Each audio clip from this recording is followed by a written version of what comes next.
had to apologize for who you are, for the life you've built, the choices you've made, the responsibilities that define you. Maya knew that feeling all too well. Standing outside that fancy restaurant, her 6-year-old son's hand in hers, she was about to do something that terrified her more than any job interview or difficult conversation she'd ever faced. She was about to apologize for being a mother. You see, Maya had convinced herself that her reality was too complicated, too messy, too real for someone like Logan Whitmore, a Harvard-educated CEO who lived in a world of boardrooms and business deals, probably. Wasn't looking for a woman who came with juice boxes in her purse and bedtime stories as part of the package. But sometimes, life has a way of surprising us. Sometimes, the very thing we think makes us unworthy becomes exactly what someone else has been searching for their entire life. Sometimes, what looks like our greatest liability turns out to be our most precious gift. This is the story of a single mom who thought she had to choose between love and motherhood, and the successful businessman who showed her that the right person doesn't just accept your whole life, they embrace it. It's about finding family in the most unexpected places, about second chances that come disguised as disasters, and about the courage it takes to believe that you deserve a love big enough to hold all of you. What happened that night would change 3 lives forever, proving that sometimes the best love stories begin with the words, "I'm sorry." But before we dive into this incredible journey, make sure you're subscribed to Infinite Stories and hit that notification bell, because we share life-changing stories like this one that will inspire you, touch your heart, and remind you that miracles happen when we least expect them. Maya was practically hyperventilating as she checked the car mirror for the 5th time. Her heart was pounding, like she was about to give a presentation to 1,000 people, not go on a simple blind date that her best friend had practically forced her into. "You need to get out there, Maya. Ben needs to see that you can be happy," Sarah had said with that maternal tone that always worked its magic. But now, looking at Ben in the back seat, innocently playing with his Legos, Maya felt like the worst mom in the world. What kind of woman brings her 6-year-old son on a first date? The babysitter had cancelled literally at the last minute, something about a family emergency, and Maya couldn't find anyone available on such short notice. "Mommy, why are you so nervous?" Ben asked with that pure curiosity that only kids possess, looking up from his colourful blocks.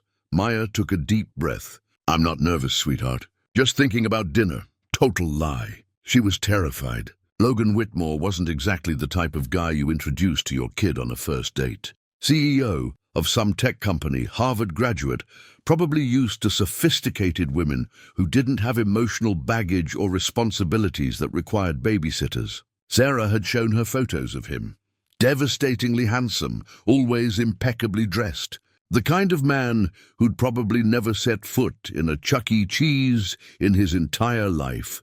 The restaurant was elegant, way fancier than Maya was used to. She'd chosen her best dress, a navy blue number she'd bought for a job interview years ago, but still felt completely out of place. Ben at least looked adorable in his little polo shirt and khakis, though she could see he was a bit intimidated by the formal atmosphere. I'm so incredibly sorry," Maya began breathlessly, as soon as she saw Logan standing up from the table. He was even more impressive in person. Tall, broad shoulders, those piercing blue eyes Sarah had mentioned. "I know this is incredibly unprofessional, and probably the last thing you expected, but my babysitter cancelled, and I couldn't find anyone else, and—" Logan gently raised his hand. And to Maya's complete surprise, he was smiling. Not a forced or polite smile, but something genuine and warm that instantly put her a little more at ease. "Hey, no worries at all," he said, and his voice had a reassuring quality Maya hadn't expected. "And you must be Ben." Logan crouched down to Ben's eye level, extending his hand for a proper handshake. "I'm Logan. Your mom told me you're really good at building things with Legos." Ben's eyes lit up immediately. "I built a spaceship yesterday. It's got laser cannons and everything." "No way. I'd love to hear about it. Think we could sit down and you could tell me more while we order some food?" Maya's jaw practically dropped. Where was the judgment? The obvious discomfort? The clearly annoyed expression she'd braced herself for? Instead, Logan was genuinely engaging with Ben, making him feel important and heard. Dinner started off surprisingly well. Logan ordered a margarita pizza for Ben, because every good spaceship captain needs proper fuel, while he and Maya opted for something more elaborate. But throughout the meal, he kept Ben included in the conversation, asking about school, his favorite subjects, whether he liked sports. "I'm not very good at soccer," Ben admitted, looking down at his plate. "The other kids are way faster than me." "You know what?" Logan leaned in conspiratorially. "I was terrible at soccer too when I was your age. Couldn't run in a straight line to save my life. But I found out I was pretty good at other things, like building stuff and solving puzzles. Everyone's good at different things, buddy." Maya watched this interaction with growing amazement. This wasn't the uptight businessman she'd been nervous about meeting. This was someone who understood how to talk to children, how to make them feel valued and confident. And then, disaster struck, Ben was excitedly demonstrating how his Lego spaceship moved through space battles, complete with sound effects and dramatic gestures, when his elbow knocked into his glass of orange juice. The liquid went flying, covering Logan's pristine white dress shirt in a sticky orange mess. Maya's heart stopped. "Oh my God, Ben! I'm so sorry." She jumped up, grabbing napkins, her face burning with embarrassment. "Logan, I'm incredibly sorry. We can pay for dry cleaning or replace the shirt or—" But Logan was laughing. Actually laughing, like this was the funniest thing that had happened to him all week. "Ben, you've got quite the aim there," he chuckled, looking down at his shirt. "You know, this reminds me of the time I spilled an entire pot of spaghetti sauce all over myself right before the most important presentation of my career." Ben's eyes widened. "Really, what happened?" "Well," Logan said, unbuttoning his suit jacket and rolling up his sleeves like he was settling in for a good story, "I had to give this presentation to like 50 really important people. And I was so nervous that I knocked over this huge pot of marinara sauce in the kitchen. It looked like I'd been in a food fight. Did you still do the presentation?" Ben asked, completely fascinated. "I sure did. Walked in there with sauce stains all over my shirt and told everyone that this was what dedication looked like. They loved it so much that we got the biggest contract in our company's history." Maya stared at Logan in disbelief. He'd turned Ben's accident into a teaching moment, a funny story, a way to make her son feel better instead of embarrassed. The orange juice was still dripping from his shirt, but he seemed completely unconcerned about it. "The point is," Logan continued, looking directly at Ben, "sometimes the best moments come from the most unexpected situations. This orange juice attack of yours might just be the highlight of my entire week." Ben giggled, and Maya felt something shift inside her chest. Something that had been tight and guarded for so long started to loosen just a little bit. As they waited for the check, Logan kept Ben entertained with stories about his childhood mishaps. The time he got his head stuck in a fence, when he accidentally dyed his hair green, trying to be a mad scientist. How he once got lost in a grocery store and was found in the cereal aisle building a fort out of Cheerios boxes. "You were a pretty weird kid," Ben observed with the brutal honesty that only 6-year-olds possess. "The weirdest," Logan agreed solemnly. "And you know what I learned? The weird kids grow up to have the most interesting lives." When they finally stood to leave, Logan insisted on walking them to Maya's car. Ben ran ahead, still chattering excitedly about spaceships and orange juice disasters, leaving Maya and Logan walking together in comfortable silence. "Thank you," Maya said quietly, "for being so understanding. About Ben being here, about the juice, about everything. Most guys would have been out the door after the first spill." Logan stopped walking and turned to face her. "Maya, can I tell you something? I've been on a lot of first dates. Fancy restaurants, perfect conversations, no complications. And I've never had as much fun as I did tonight." He paused, seeming to consider his words carefully. "Ben isn't a complication. He's proof that you're real, that you care about something bigger than yourself. That's not common in my world." Maya felt her breath catch. So this doesn't scare you off? Logan's smile was soft and sincere. Are you kidding? I'm hoping I get to hear more spaceship stories sometime soon. As they reached her car and Ben climbed into his booster seat, chattering about his new friend Logan, Maya realized something profound had shifted tonight. For the first time in years, she felt like maybe, just maybe, there was room in her carefully constructed life for something unexpected. Something that might be worth the risk of hoping again. But first, she'd have to figure out if Logan was really as genuine as he seemed, or if tonight was just beginner's luck. The second date came sooner than Maya had expected. Logan had texted her the very next morning, not playing those ridiculous dating games where you wait 3 days to seem mysterious. His message was simple. Ben mentioned he loves the park near your house. Mind if I join you guys this Saturday? Maya stared at her phone, reading the message over and over. Most guys would have suggested another fancy restaurant, maybe a wine bar, definitely something adult-only. But Logan was asking to spend time with both of them in Ben's favorite place. It was either the sweetest gesture she'd ever encountered, or he was trying way too hard to impress her. Saturday morning found them at Riverside Park, and Maya had to do a double-take when she saw Logan approaching. Gone was the polished CEO in his expensive suit. Instead, he was wearing jeans, actual lived-in jeans, a simple grey t-shirt and sneakers that looked like they'd seen better days. He looked normal, approachable, human. "Logan!" Ben shouted, breaking free from Maya's hand and running toward him like they were old friends. "Hey there!" "Captain Ben!" Logan called back, crouching down to catch him in a hug that seemed completely natural. "Ready to show me those monkey bars you were telling me about?" Maya watched this interaction with a mixture of wonder and wariness. It was one thing for Logan to be charming over dinner when he was trying to make a good impression. It was another thing entirely for him to show up at a playground on a Saturday morning, looking genuinely excited to spend time with a 6-year-old. "Mom says I'm getting really good at them," Ben said proudly, tugging Logan toward the playground equipment. "But sometimes I still fall." "Well, falling's part of learning," Logan replied matter-of-factly. "I bet you get back up every time, though, right?" "Yeah. Mom always says that's what makes someone brave." Logan glanced over at Maya with something that looked like admiration. "Your mom sounds pretty smart."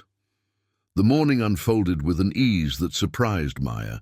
Logan wasn't just tolerating Ben's presence, he was actively engaging with him, asking questions about his favorite climbing spots, cheering when Ben made it across the monkey bars without falling, and even joining in when Ben suggested they play a game of tag. And then it happened.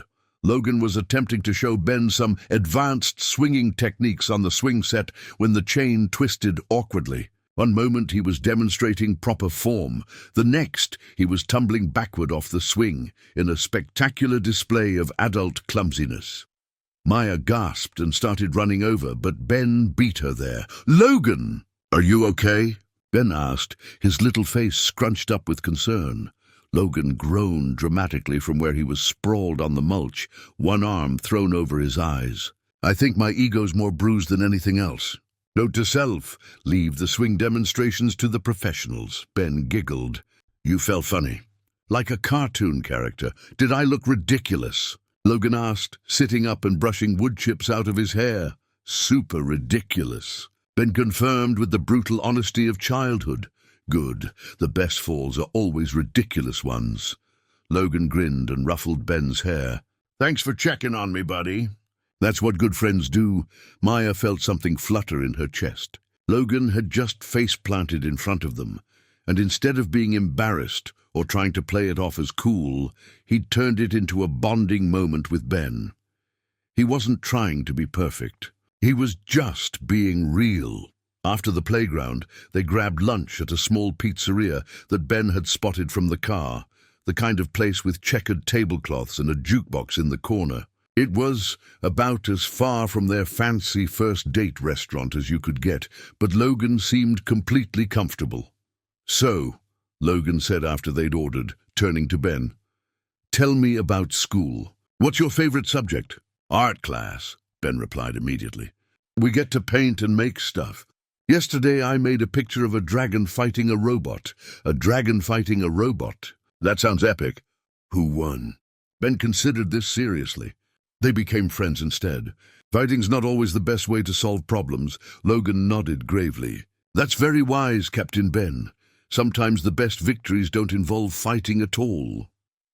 Maya watched Logan's face as he listened to Ben's rambling stories about school, his friends, his latest Lego creations. There was no fake interest, no checking his phone, no glancing around the restaurant.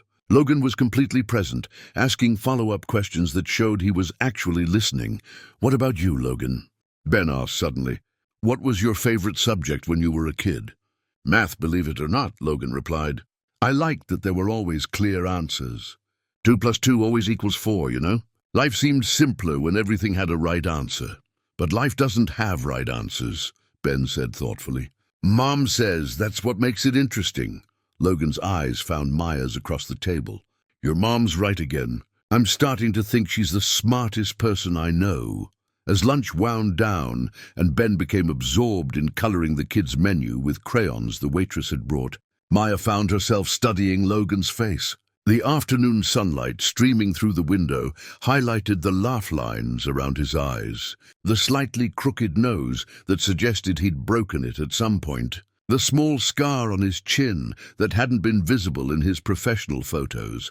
Can I ask you something? Maya said quietly, leaning forward so Ben wouldn't overhear. Shoot. Why are you here? I mean really here. You could be dating anyone. Women without kids. Without complications, without... She gestured vaguely at Ben, who was now humming while he colored. Logan was quiet for a long moment, watching Ben work on his masterpiece. When he finally spoke, his voice was softer than she'd heard it before. You know what my life was like before this weekend? Meetings, more meetings, business dinners where everyone's trying to impress everyone else. Dates with women who were more interested in what I could buy them than who I actually was. He looked back at Maya. I'd forgotten what it felt like to laugh until my stomach hurt, or to have someone ask me questions because they actually wanted to know the answers, not because they were trying to figure out my net worth. Ben can be a lot, Maya warned. He asks a million questions. He gets excited about things you might think are silly. He still needs help tying his shoes sometimes. Maya. Logan's voice was gentle but firm. Ben isn't a lot, he's authentic. Do you have any idea how rare that is? When's the last time someone was excited to see me just because they thought I was fun to hang out with? Not because I might give them a promotion or buy them something expensive, but just because they enjoyed my company? Maya felt her chest tighten. Logan, I need you to understand something. Ben's been through a lot. His father left when he was barely 2, and Ben doesn't really remember him, but... She took a shaky breath. I can't let someone come into his life and then disappear. He's already been abandoned once. Logan reached across the table and covered her hand with his. His palm was warm, calloused in a way that surprised her. Apparently CEOs did more than just sit behind desks. I get it, he said quietly. More than you might think. My ex-fiancée left me 2 years ago. Turned out she was more in love with my bank account and the lifestyle I could provide than she was with me. Found out she'd been telling her friends that dating me was like playing the long game. She was just waiting for the ring and the prenup. Maya's eyes widened. Logan, I'm so sorry. That's awful, it was. But you know what I learned from it? I learned to recognize the difference between someone who sees you as a means to an end and someone who sees you as, well, as you. He squeezed her hand gently. You and Ben, you're not trying to get anything from me. You're not performing or pretending. You're just real. And I haven't felt this comfortable, this much like myself in years. Ben looked up from his coloring. Mom, can Logan come over for dinner sometime? I want to show him my Lego spaceship collection. Maya felt her breath catch. Before she could formulate a response, Logan was already answering. I'd love that. Ben, but only if your mum's okay with it. 2 pairs of eyes turned to Maya. Ben's bright with excitement, Logan's hopeful but patient. She realized she was at a crossroads. She could keep playing it safe, keep her walls up, protect herself and Ben from the possibility of disappointment. Or she could take a chance on this man who'd fallen off a swing set and laughed about it, who'd listened to a 6-year-old's stories like they were the most fascinating things he'd ever heard. Okay, she heard herself saying. How about Tuesday? Ben let out a whoop of excitement that made half the restaurant turn to look at their table. Logan's smile was quieter but no less genuine. Tuesday it is, he said. As they walked back to the car, Ben skipping ahead of them and chattering about all the things he wanted to show Logan. Maya felt something she hadn't experienced in a very long time. Hope, not the desperate, grasping kind of hope that had gotten her hurt before, but something steadier, something that whispered that maybe, just maybe, taking chances didn't always end in heartbreak. But as she watched Logan ruffle Ben's hair and promise to bring dessert on Tuesday, a small voice in the back of her mind wondered if she was being naive. After all, it was easy to be charming for a few hours. Living with the reality of single motherhood day in and day out was something else entirely. Tuesday evening couldn't come fast enough for Ben, who'd been asking Maya every few hours since Saturday when Logan was coming over. Maya, on the other hand, found herself second-guessing the dinner invitation approximately every 10 minutes. There was something terrifying about letting someone into your actual life, not the polished date-night version of yourself, but the real deal, the version that included leftover mac and cheese for dinner, cartoons playing in the background, and a 6-year-old who had zero filter when it came to embarrassing questions. When the doorbell rang at exactly 6 o'clock, Ben practically launched himself off the couch. "He's here! Mom, Logan's here!" Maya opened the door to find Logan standing on her front porch, looking almost nervous. He was holding a grocery bag in one hand and flowers in the other. Not the fancy, expensive kind from a florist, but a simple bouquet of sunflowers that looked like he'd picked them up at the corner market. "I brought dessert," he said, holding up the bag. "Ice cream." "Figured you can't go wrong with ice cream." "Chocolate chip?" Ben asked hopefully, peering into the bag. "Is there any other kind worth buying?" Logan replied with mock seriousness. Maya felt some of her tension ease as she led them into her modest living room. The apartment wasn't much. 2 bedrooms, 1 bathroom, furniture that was more functional than fashionable. But it was theirs. She'd worked hard to make it feel like home, with Ben's artwork covering the refrigerator and Lego creations displayed on every available surface. Logan took it all in without judgment, stopping to examine Ben's latest architectural masterpiece, an elaborate castle complete with a working drawbridge. "Ben, this is incredible," he said, genuinely impressed. "How long did this take you to build?" 3 whole days, Ben replied proudly. "Mom helped with the tricky parts. Your mom's pretty handy, huh?" "She can fix anything," Ben declared, with the absolute confidence that only children have in their parents. "She fixed my bike when the chain came off, and she painted my room to look like space, and she makes the best pancakes in the whole world." Logan glanced at Maya with a smile that made her cheeks warm. "Sounds like you're pretty lucky to have her." Dinner was surprisingly easy. Logan didn't seem fazed by Ben's chatter, or the fact that they were eating spaghetti and meatballs off mismatched plates while sitting at Maya's small kitchen table. He asked Ben about his day at school, admired the latest drawings that had earned spots on the refrigerator gallery, and even helped clean up afterward without being asked. But it was later, after Ben had reluctantly gone to bed following 2 extra stories and 3 glasses of water, that the real conversation began.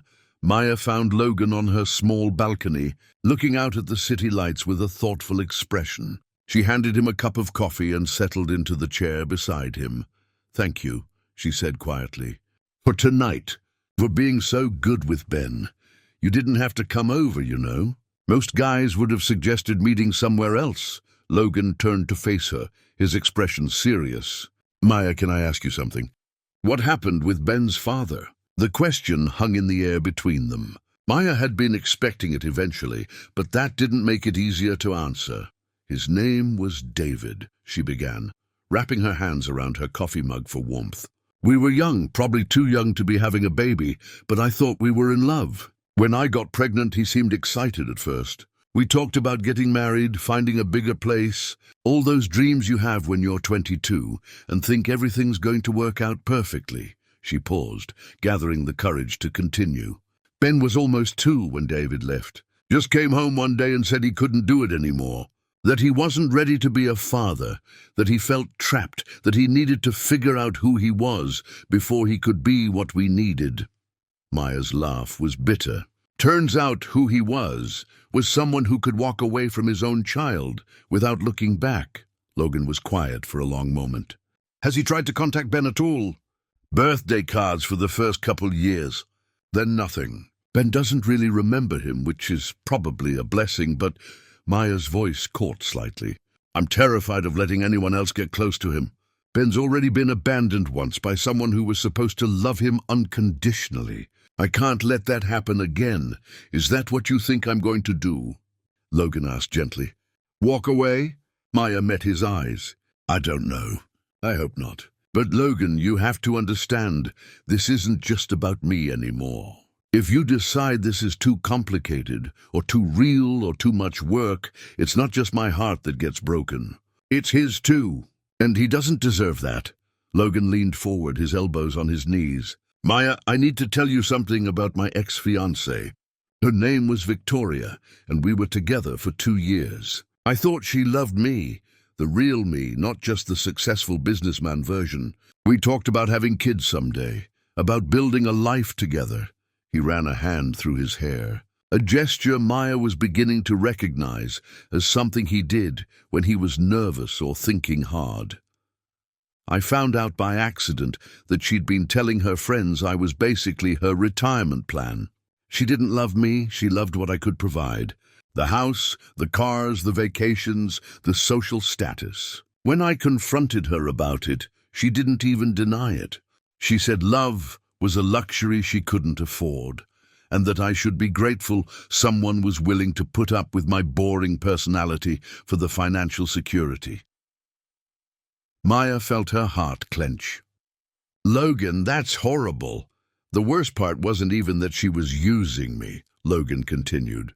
It was realizing that I'd become so used to people wanting things from me that I'd forgotten what it felt like to be valued for who I actually was. My employees want promotions, business contacts want deals, women I've dated wanted expensive dinners and jewelry and trips to Europe.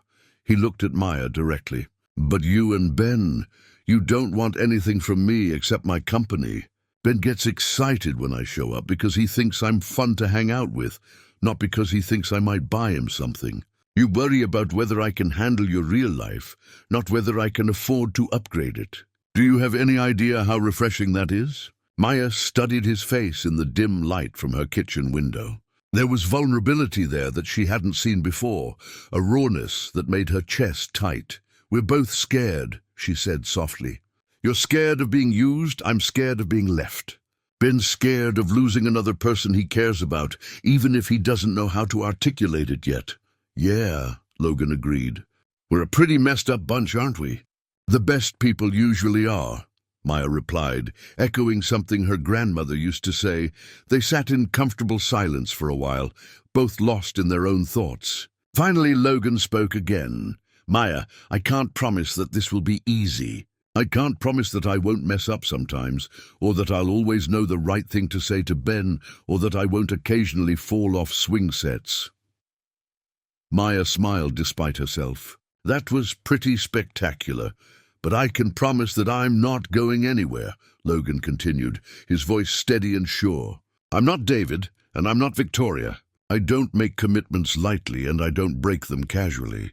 If we're doing this, really doing this, then I'm all in. The good days, the bad days, the days when Ben has a meltdown in the grocery store, the days when you're too tired to be charming, all of it. Maya felt something shift inside her chest, like a door that had been locked for years finally creaking open. That's a pretty big promise to make after knowing someone for less than a week. Maybe, Logan admitted. But sometimes you just know, you know? Sometimes you meet someone and you think, oh, there you are. I've been looking for you my whole life and I didn't even realize it. The words hung in the air between them.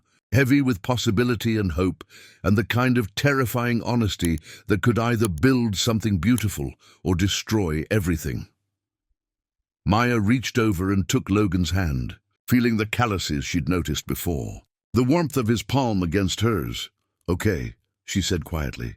"Let's try being all in." As they sat together on her tiny balcony, holding hands and watching the city settle into sleep around them, Maya realized that healing wasn't something you did alone. Sometimes it required letting someone else see your scars, trusting them not to pick at the wounds that hadn't quite closed yet. But trust was just the beginning. Now came the really hard part, figuring out how to blend their damaged pieces into something whole. 3 weeks into their relationship, Logan had become a fixture in Maya and Ben's daily routine. He'd pick up Ben from school twice a week, help with homework at Maya's kitchen table, and had somehow become the designated Saturday morning pancake chef. What had started as tentative steps towards something more had evolved into a comfortable rhythm that felt surprisingly natural. Maya had never expected to feel this settled with someone so quickly. Logan fit into their life like he'd always belonged there, remembering that Ben liked his sandwiches cut diagonally, that Maya preferred her coffee with just a splash of milk, that Tuesday nights were reserved for building Legos and watching old Disney movies. But it was precisely because things were going so well that Maya felt a knot of anxiety when Logan invited her to visit his office. She'd never seen him in his professional environment. Never met his colleagues, or seen the world where he spent most of his waking hours. "You don't have to dress up or anything," Logan had assured her over breakfast that morning. "I just want to show you where I disappear to every day. Plus, I'm pretty sure my assistant thinks I've made you up." The building was impressive, all glass and steel reaching toward the sky, the kind of place that screamed success and importance. Maya felt underdressed in her simple black dress and cardigan. Even though Logan had specifically told her not to worry about her outfit, Logan's office was on the 20th floor, with floor-to-ceiling windows that offered a breathtaking view of the city. Photos of him at various business events lined the walls, but Maya noticed he'd already added a small framed picture of her and Ben to his desk. "This is incredible," Maya said, turning slowly to take it all in. "You can see everything from up here." "Sometimes I forget how pretty the city can be," Logan admitted, moving to stand beside her at the window. "I get so caught up in meetings and deadlines that I forget to actually look outside." They were interrupted by a knock on the office door. Logan called for whoever it was to come in, and Maya turned to see a striking woman in an impeccably tailored suit stride into the room. She was tall, blonde, perfectly put together in a way that immediately made Maya conscious of every flaw in her own appearance. "Logan, I need to discuss the Morrison account with you," the woman said, her eyes flicking dismissively over Maya before focusing entirely on Logan. "It's urgent." "Clara." "This can wait," Logan replied, his tone polite but firm. "I'd like you to meet Maya. Maya, this is Clara Hartwell, our head of communications." Clara's smile was sharp and didn't reach her eyes as she extended a manicured hand. "Ah, the famous Maya. Logan's told us so much about you." Something in her tone made Maya's stomach clench, but she smiled and shook Clara's hand. "Nice to meet you." "So you're the one with the little boy," Clara continued, her voice carrying just enough sweetness to make the words sound like concern rather than judgment. "That must be so challenging, trying to balance dating with single motherhood." "I imagine it's quite limiting." Maya felt heat rise in her cheeks. "Ben's not a limitation. He's my son." Of course, Clara waved a hand dismissively. "I just mean it must be difficult for Logan to adjust to such complications. He's used to a certain lifestyle, you know. Freedom to travel, late nights, spontaneous plans. Children do change things significantly." Logan stepped forward, his voice carrying a warning. "Clara, that's enough." But Clara wasn't finished. She turned to address the small group of employees who had gathered in the hallway outside Logan's office. Drawn by voices that had grown progressively louder, "I'm sure Maya's a lovely person," Clara said, her voice carrying clearly to the growing audience. But we all know how these situations usually end. Logan's a busy man with important responsibilities. Eventually, reality sets in, and these temporary distractions tend to resolve themselves. The blood drained from Maya's face. She'd been called many things in her life, but never a temporary distraction in front of a room full of strangers. The humiliation was crushing, made worse by the fact that some part of her had always feared Clara might be right. Clara. Logan's voice cut through the office like a blade. "You're fired." The hallway fell silent. Clara's confident expression faltered. "Logan, you can't be serious. Over some misunderstanding about your little fling?" "My little fling?" Logan's voice was dangerously quiet. "You mean the woman I'm in love with? The woman who's brought more joy and authenticity into my life in 3 weeks than I've experienced in the past 3 years. Maya's breath caught. He'd never said he loved her before. Logan moved to stand beside Maya, his arms sliding protectively around her waist. "Maya isn't a complication or a distraction. She and Ben are the best thing that's happened to me in years. They've reminded me what it feels like to be part of a real family, to care about something more meaningful than quarterly profits and board meetings." He looked directly at Clara, his expression cold. "You have 1 hour to clean out your office. Security will escort you out after that." "You'll regret this," Clara said, her composure finally cracking. "When this little domestic fantasy falls apart and you realize what you've thrown away for some single mother and her baggage. Get out," Logan said quietly. "Now!" As Clara stalked away, the small crowd in the hallway began to disperse, some looking embarrassed, others whispering among themselves. Logan turned to Maya, his expression immediately softening. "I'm so sorry," he said. Clara was way out of line. "Are you okay?" Maya was shaking, though whether from anger, embarrassment, or shock, she wasn't sure. "You didn't have to fire her because of me." "Yes, I did," Logan replied firmly. "What she said was unacceptable. But more than that, Maya, every word I said was true. I am in love with you. I'm in love with Ben. I'm in love with the life we're building together." Maya felt tears prick at her eyes. "Logan, come on," he said gently, gathering his jacket from his chair. "Let's get out of here.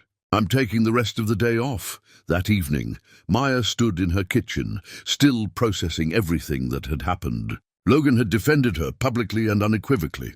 He'd chosen her over his employee, over potential professional complications, over the easier path. "Mom, is Logan staying for dinner?" Ben asked, appearing in the doorway with a Lego spaceship clutched in his hands. "I hope so," Maya replied, meaning it more than she'd ever meant anything. When Logan arrived with takeout from their favorite Thai restaurant, he rolled up his sleeves and immediately began setting the table without being asked. After dinner, he cleared the dishes and started washing them. Chatting easily with Ben about his day at school, Maya watched him from the doorway. This successful CEO with his hands in her soapy dishwater, laughing at Ben's story about a classmate who gotten his head stuck in the playground equipment. "You know what the best part of my day was?" Logan asked Ben as he handed him a dish to dry. "Firing that mean lady?" Ben suggested hopefully. Logan laughed. "Well, that was satisfying, I'll admit. But no, the best part was realizing that I get to come home to this. To you and your mom, to dinner around this table, to helping with homework and hearing about your day. This is what I've been looking for my whole life, Ben. I just didn't know it until I found you two." Ben beamed up at him. "Does that mean you're gonna stay forever?" Logan glanced over at Maya, something vulnerable and hopeful in his expression. "If your mom will have me, I'd like to try." Maya felt something settle deep in her chest, a peace she hadn't experienced in years. This was what home felt like, not a place, but a feeling. The feeling of being chosen, defended, loved unconditionally, standing in her modest kitchen, watching the man she loved teach her son how to properly dry a glass. Maya realized that sometimes the best things in life came disguised as complications. Sometimes what looked like baggage was actually treasure. And sometimes, if you were brave enough to let someone past your walls, they'd show you that you were worth fighting for. But as wonderful as this moment was, Maya couldn't shake the feeling that their biggest test was still ahead of them. 2 months had passed since the incident at Logan's office, and what had started as carefully orchestrated visits had evolved into something much more organic. Logan's presence in their home had become so natural that Maya sometimes forgot there was ever a time when it was just her and Ben against the world. Sunday mornings had become sacred in their little household. Logan would arrive with fresh bagels and the newspaper. Ben would drag out his newest Lego creation to show off, and Maya would make coffee while listening to their easy chatter. It was domestic in the best possible way, comfortable, warm, and completely unforced. "Logan, can you help me reach the cereal?" Ben called from the kitchen, standing on his tiptoes in front of the cabinet. "Course, buddy," Logan replied, setting down his coffee and moving to lift Ben up so he could grab the box himself. It was such a small gesture, but Maya noticed how naturally it came to him now, anticipating Ben's needs, including him in conversations, remembering that he liked his toast cut into triangles. Logan had started keeping a spare toothbrush in Maya's bathroom, a change of clothes in her dresser drawer. He'd help Ben with his math homework at the kitchen table, his large hands patiently guiding small fingers as they worked through addition problems. He'd taken over bath time duties on the nights he stayed over, complete with voice effects for Ben's collection of rubber dinosaurs. "You know what I realized yesterday?" Logan said one evening as he helped Maya fold laundry in the living room. Ben was building an elaborate space station on the carpet nearby, completely absorbed in his architectural endeavors. "What's that?" "I've never been this happy just doing normal everyday stuff. Like folding laundry used to feel like the most boring thing in the world. But doing it with you guys, in this house that actually feels like home." He shrugged, looking almost embarrassed by his own sentimentality. "I don't know. It's weird how the simplest things can become the best parts of your day." Maya smiled, watching him match tiny socks with the same careful attention he probably gave to million-dollar business deals. "Ben thinks you're pretty great at the simple stuff, yeah? What gave you that idea?" As if summoned by their conversation, Ben looked up from his Legos. "Logan, can you be the alien commander in my space battle?" "Absolutely. What's my mission, Captain Ben?" "You have to defend the space station from the robot invasion," Ben explained seriously, handing Logan a collection of mismatched action figures. "But remember, some of the robots might want to be friends instead of fighting." Logan settled onto the floor with complete seriousness, examining his plastic army. "Roger that, Captain. Should I try talking to them first or go straight to the laser cannons?" "Always try talking first," Ben advised solemnly. "Mom says that's how smart people solve problems." "Your mom's pretty smart," Logan agreed, catching Maya's eye with a smile that made her chest warm.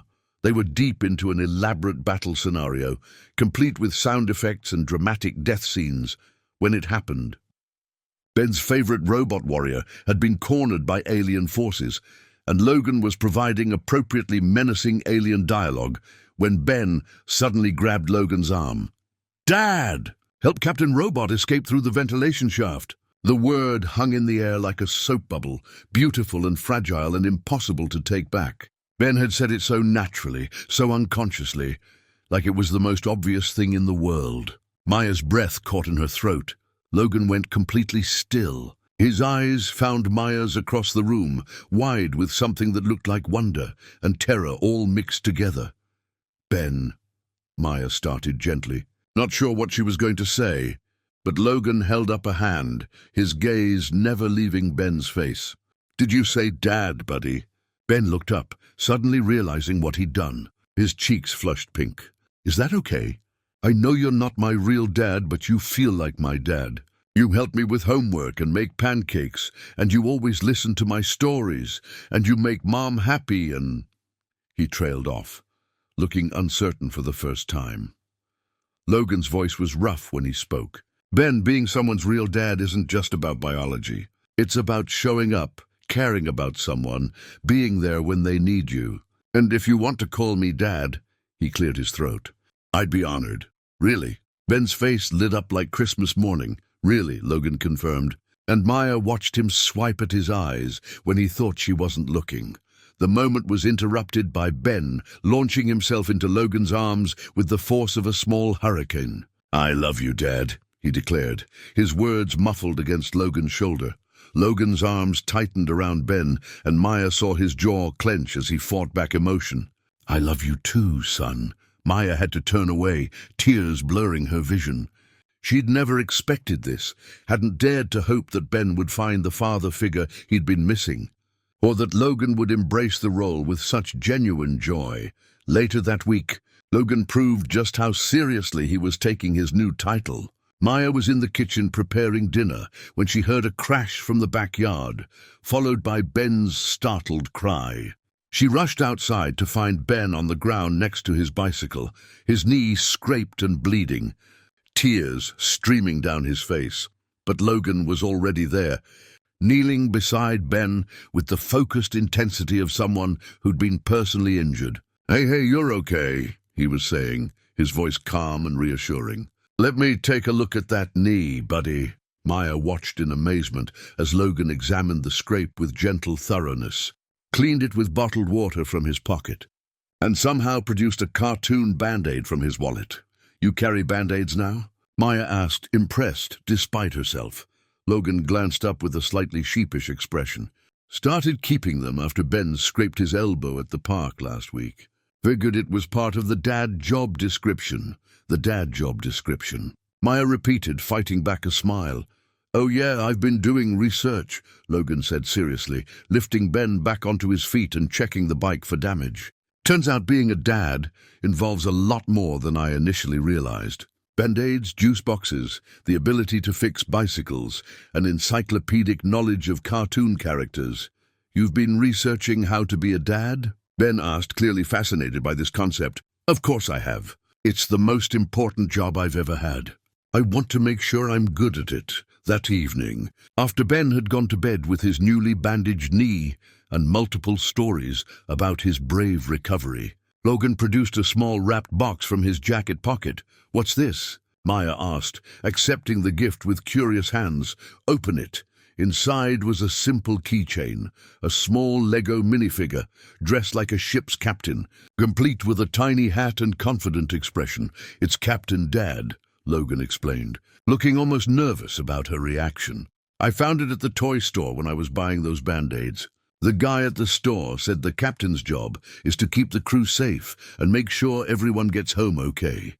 He paused, meeting her eyes. "I thought maybe it could be a reminder that we're a team now. All of us." Maya felt tears prick at her eyes as she examined the tiny figure. Such a small thing, but it represented something enormous. Logan's commitment not just to her, but to the family they were building together. "Captain Dad," she repeated softly. "I like it." "Yeah?" Logan's relief was evident. "Yeah, though I think you've been doing the captain job for a while now. This just makes it official." As Maya attached the keychain to her keys, she realized that somewhere along the way, they'd stopped being two broken people trying to heal each other. They'd become something stronger, a family, complete with inside jokes and Sunday morning traditions, and a 6-year-old who'd claimed Logan as his own. But even as contentment settled around them like a warm blanket, Maya couldn't shake the feeling that their happiness was still fragile, still untested by the real challenges that lay ahead. 6 months had passed since Ben first called Logan Dad, and their unconventional family had settled into a rhythm that felt as natural as breathing. Logan had all but moved into Maya's apartment, though they hadn't made it official yet. His expensive suits hung next to her work clothes. His coffee mug had claimed permanent residence next to hers in the cabinet. And Ben had long since stopped asking if Logan was staying for dinner. He just automatically set 3 places at the table. Tonight was different, though. Tonight was Logan's company's annual gala, and Maya was more nervous than she'd been since their very first date. She'd bought a new dress, a simple but elegant navy number that had cost more than she usually spent on clothes in 3 months, and Logan had insisted on hiring a babysitter so she could focus on enjoying herself. "You look beautiful," Logan said as they walked into the hotel ballroom, his hand warm and steady on her lower back. "But you also look terrified." "It's just dinner and dancing, Maya. Most of these people are incredibly boring." Maya smoothed her dress nervously. Easy for you to say. You belong here. I'm just the single mom from the wrong side of town who got lucky. Logan stopped walking and turned to face her, right there in the middle of the elegant crowd. Don't ever say that again. You didn't get lucky, I did. These people, with all their money and status and fancy degrees, most of them have never worked as hard as you have, or sacrificed as much as you have. You raised an incredible kid on your own, built a life from nothing, and somehow found room in your heart to trust someone again after being hurt. That's not luck, Maya. That's strength. Before Maya could respond, they were interrupted by Logan's business partner approaching with enthusiastic greetings and introductions. The evening passed in a blur of networking conversations, elegant hors d'oeuvres, and speeches about quarterly profits and future growth projections. Maya was starting to relax, finding that Logan's colleagues were generally kind and welcoming. When disaster struck in the most unexpected way possible, the company president was giving his annual address when a small figure appeared at the edge of the stage. Ben, who was supposed to be safely at home with the babysitter, had somehow made his way to the hotel and was now standing in front of 200 business executives in his pajamas and sneakers. Maya's heart stopped. Oh my God, how did he get here? But Ben, completely oblivious to the inappropriateness of his timing, grabbed the microphone with the confidence of someone who'd never met a stranger. Hi, everyone. Ben's voice echoed through the ballroom, causing conversations to halt and heads to turn.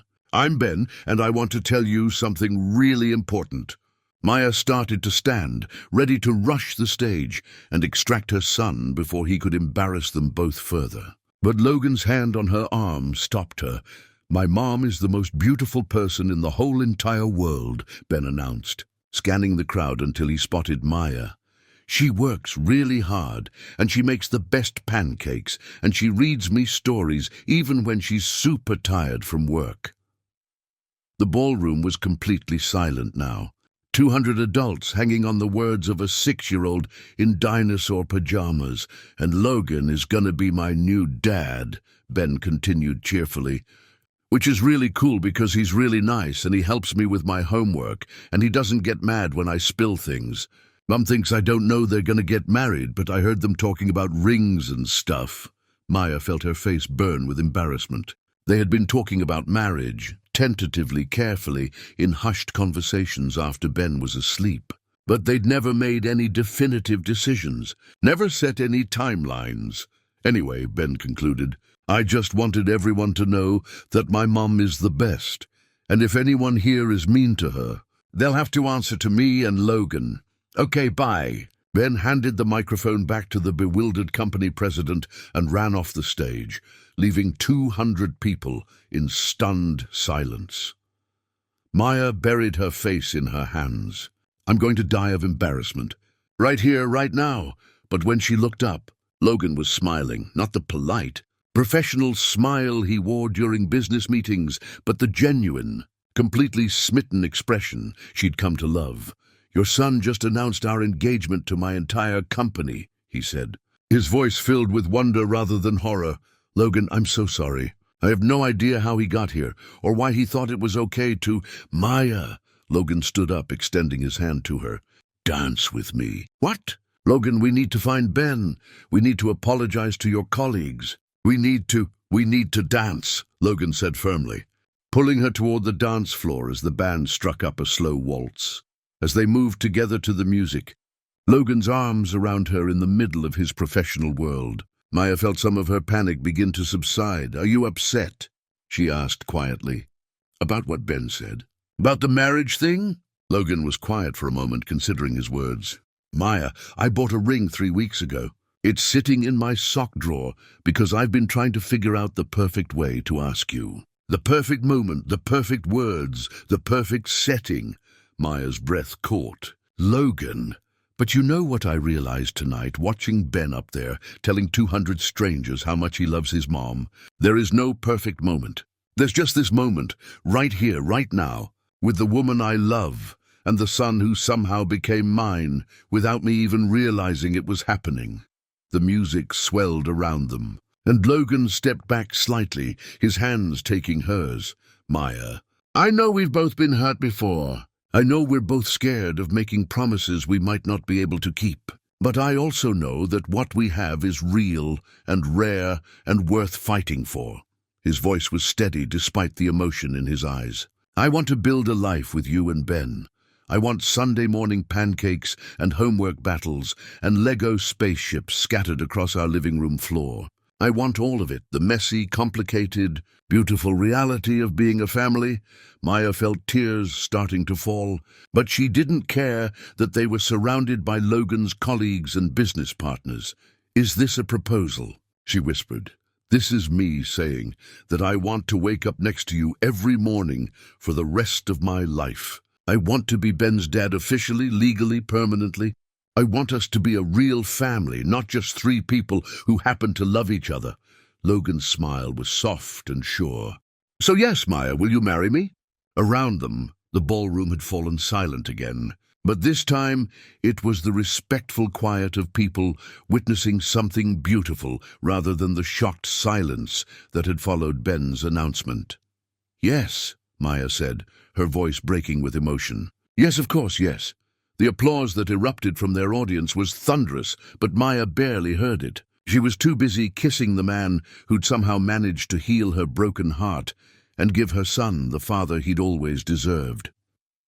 1 year later, Maya stood in the backyard of the house Logan had bought for them.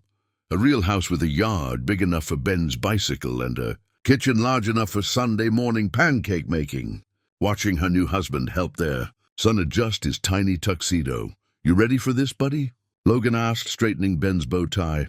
I've been ready forever, Ben replied solemnly. I practiced walking really slow so I don't trip with the rings. Maya smiled, adjusting her simple white dress. Nothing fancy, just something that made her feel beautiful and comfortable. This wedding was about family, about promises, about the quiet kind of love that showed up every day, rather than the dramatic kind that burned bright and fast.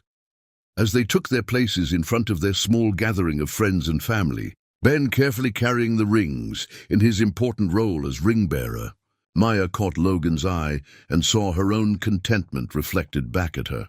Before we begin, Logan said quietly, just for her ears, I have something to tell you. What's that? Logan's smile was mysterious and tender. This morning Ben asked me if you could have a baby sister, and I realized that there's nothing I want more than to give him exactly that. Maya's breath caught. Logan, are you saying? I'm saying that our family might be getting a little bigger, Logan replied, his hand moving to rest gently on her still flat stomach. I'm saying that Ben's about to become a big brother. As the minister began the ceremony that would officially make them a family, Maya realized that sometimes the best love stories weren't about perfect people finding each other. Sometimes they were about broken people choosing to heal together, about taking chances on hope even when you'd been disappointed before. Standing there with her son, proudly holding their wedding rings, and her husband's hand, protective over the new life growing inside her. Maya understood that home wasn't a place. It was this feeling of being completely known, completely accepted and completely loved. Complications and all, the scared single mom who'd apologized for bringing her son on a blind date had found something she'd never dared to dream of, a love big enough to encompass all of them. Strong enough to last, and brave enough to keep growing. Maya's story teaches us something profound about the nature of authentic love and acceptance. She walked into that restaurant convinced that her reality as a single mother made her somehow less worthy of love. But Logan saw something completely different.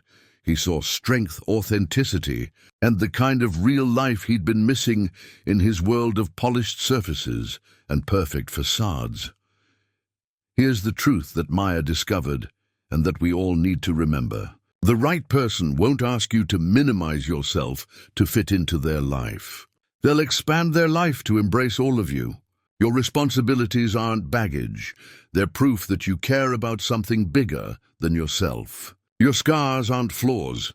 They're evidence that you've survived, learned, and grown stronger. But here's the question that might change everything for you. What are you apologizing for in your own life? What parts of yourself are you hiding because you've convinced yourself they make you unworthy of love, success, or happiness? Are you shrinking yourself down, trying to fit into spaces that were never meant for you? Maya almost missed the love of her life because she was busy apologizing for being exactly who she was supposed to be. Logan almost missed his greatest joy because he'd gotten used to superficial connections that demanded nothing real from him. What if you stopped apologizing? What if you showed up as your complete, authentic self and trusted that the right opportunities, relationships, and experiences would recognize your worth? What if your complications are actually your greatest strengths in disguise? The courage to be vulnerable, to show up completely, to stop minimizing yourself, that's where transformation begins. That's where real life starts.